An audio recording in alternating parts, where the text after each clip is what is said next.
Berapa kali kamu sudah mendengar bahwa kita membutuhkan para migran? Karena tanpa para migran, tidak akan ada layanan kesehatan nasional.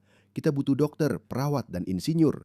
Mereka juga menggunakan taktik yang sama di Australia dan mencoba memanipulasi masyarakat Australia dengan argumen serupa. Dengarkan ini. Pesan saya untuk para pemilih One Nation adalah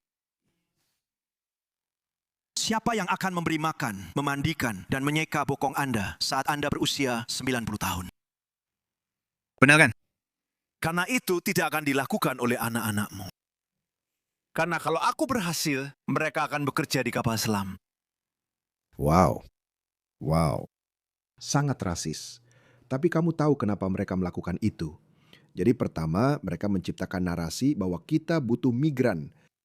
Orang kulit putih atau penduduk asli tidak mau melakukan pekerjaan tertentu yang sebenarnya menciptakan lingkaran umpan balik negatif karena kemudian mereka membawa orang-orang dari dunia ketiga, berkemampuan rendah, bergaji rendah, yang bisa seperti 10 orang tinggal dalam satu rumah.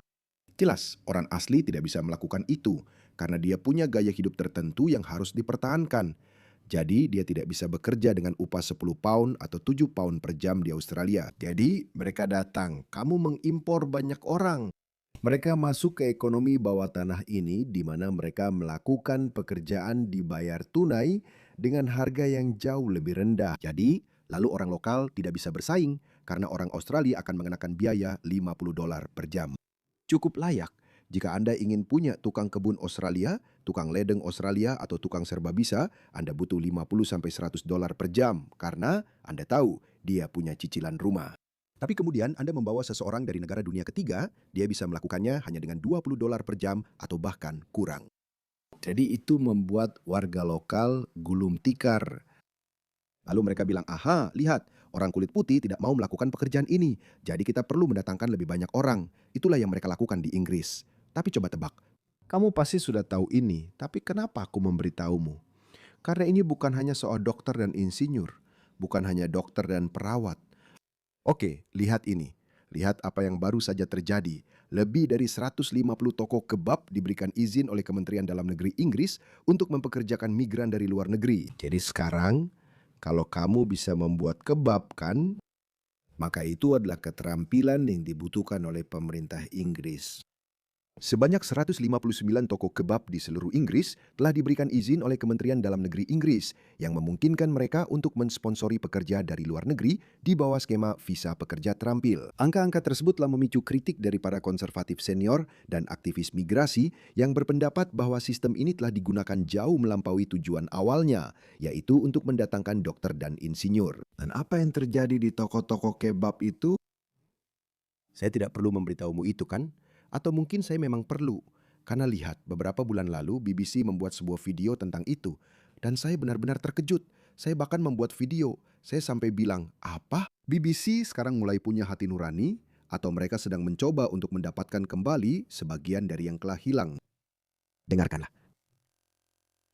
Sebuah parang dipamerkan di siang bolong. Aku baru saja mengambil gambar pedang samurai di sana.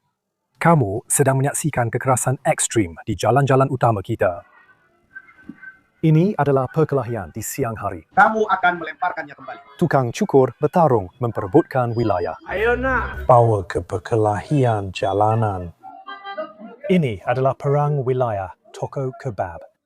Untuk pertama kalinya, kami telah mendengar kisah dari puluhan petugas standar perdagangan. Pokoknya kamu paham maksudnya. Berita GB baru saja membuat laporan lengkap tentang masalah ini. Jadi mari kita lihat. Toko kebab sedang diberikan visa pekerja terampil dan saya pergi ke salah satu toko kebab itu untuk mencari tahu lebih lanjut.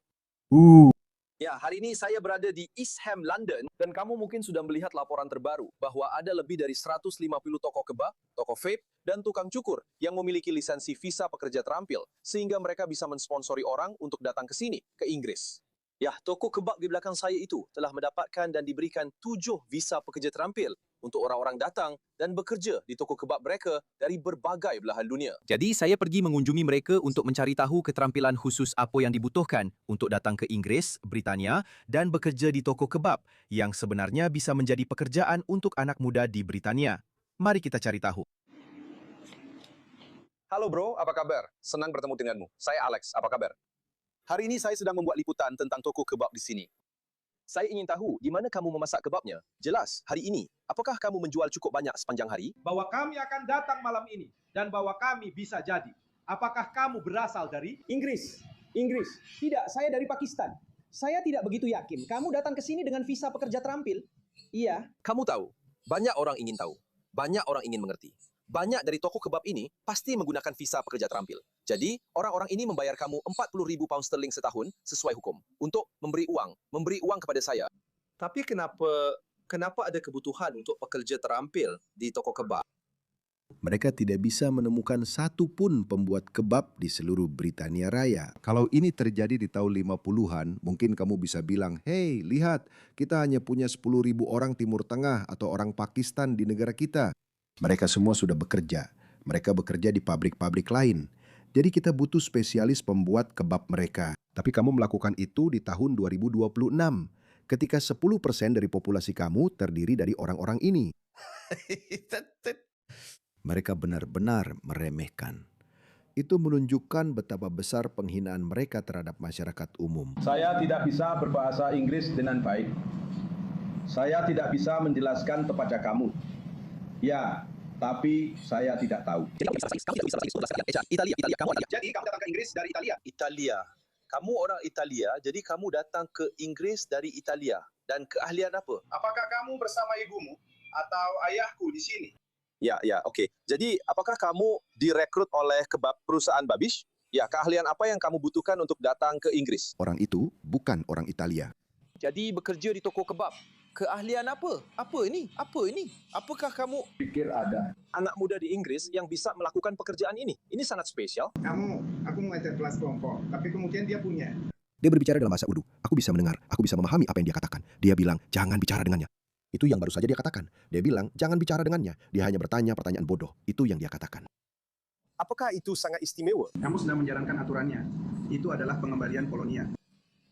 Tidak yakin. Mereka bilang, jangan jawab. Karena itu akan membuat kita dalam masalah. Dia orang Italia. Dia bilang, saya orang Italia. Terima kasih banyak sudah berbicara dengan saya. Semoga harimu menyenangkan. Terima kasih. Dan terima kasih juga, Pak. Terima kasih sudah berbicara dengan saya. Sampai jumpa segera. Terima kasih. Kerja bagus, GB News. Maksud saya, orang-orang ini sangat pintar. Mereka benar-benar datang lalu mengajukan pertanyaan sungguhan seolah-olah mereka benar-benar peduli. Saya pasti akan sangat sarkastik. Kalau saya sih bakal bilang, tolonglah, apaan sih? Itu cukup menarik untuk ditonton bagi kalian semua di rumah.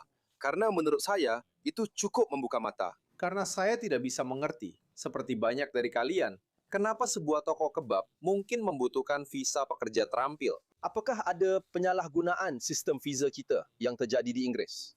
Teman-teman, dan inilah kenapa saya bilang, dan bukan hanya saya, kenapa ini adalah teori saya yakin orang lain juga sudah mengemukakan teori ini. Ada komplotan globalis yang menjalankan negara kita. Lihat ini, hal yang persis sama terjadi di Australia. Dengarkan Pauline Hanson, dia menjelaskan kepada Anda tentang program visa migran terampil, bagaimana cara kerjanya di Australia. Dia menjelaskan kepada Anda bagaimana program visa migran terampil bekerja di Australia. Silakan dengarkan dia.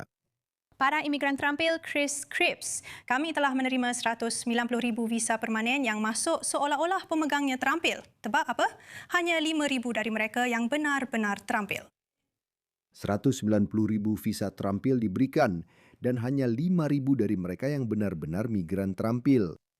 Dan di Australia tidak seperti di Inggris, di mana mereka bilang NHS akan berhenti jika kita berhenti mendatangkan migran, padahal sebenarnya mereka justru mendatangkan pemilik toko kebab dan usaha sejenis, serta segala macam omong kosong pada dasarnya.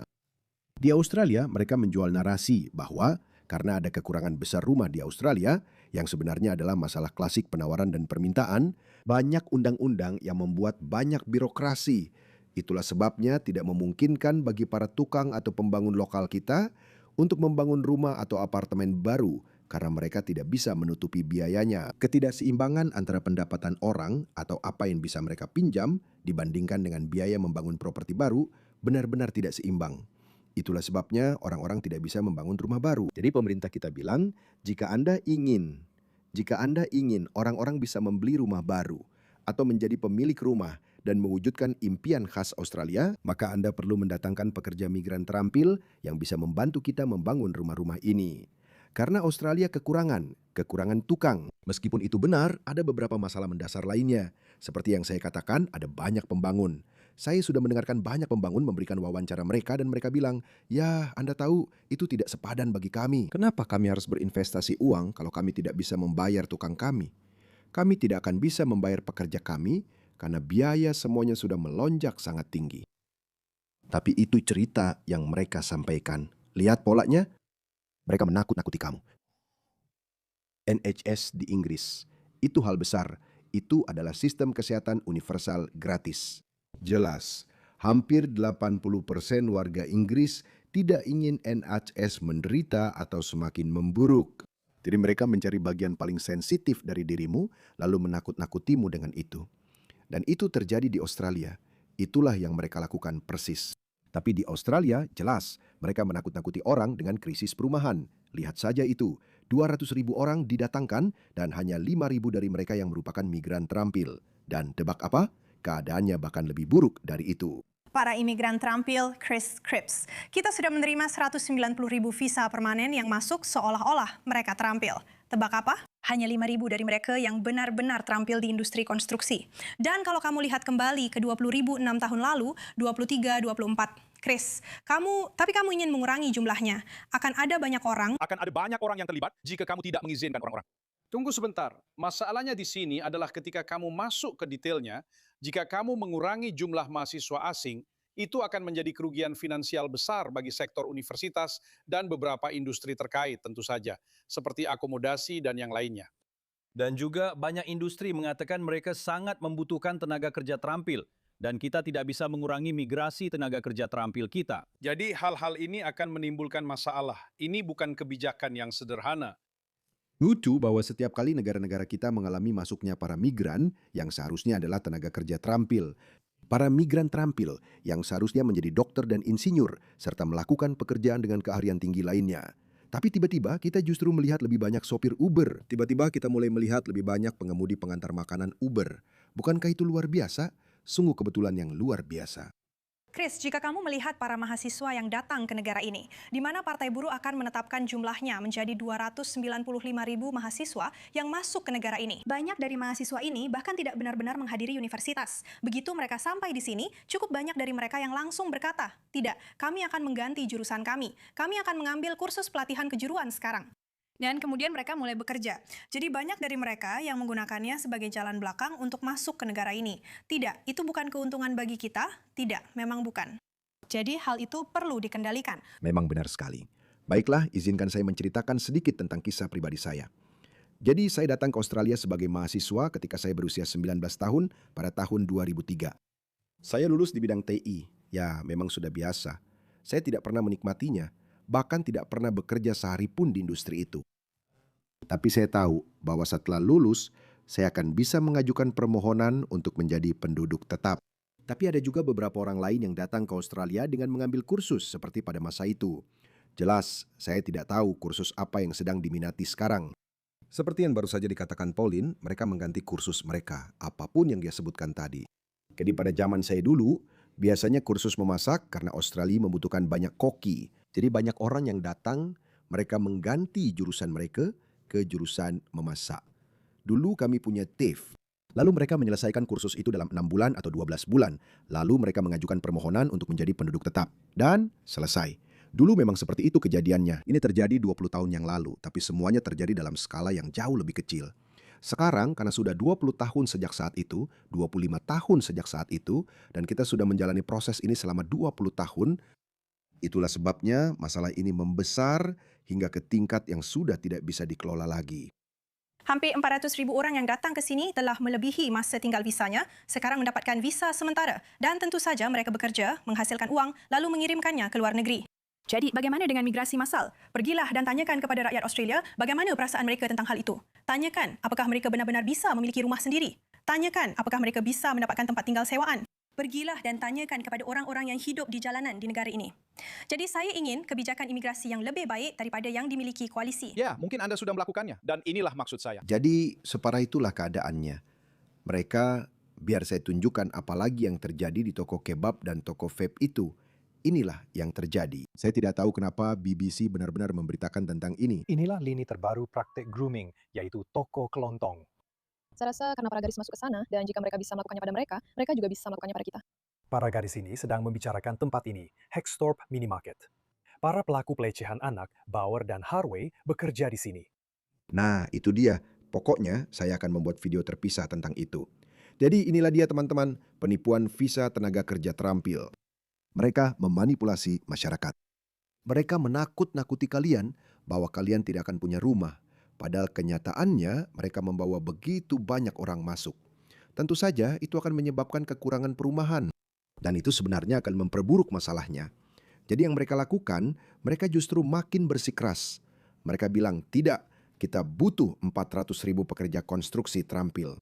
Jadi itulah rencana berikutnya dari Partai Buruh. Tidak sabar menunggu pemilihan umum berikutnya.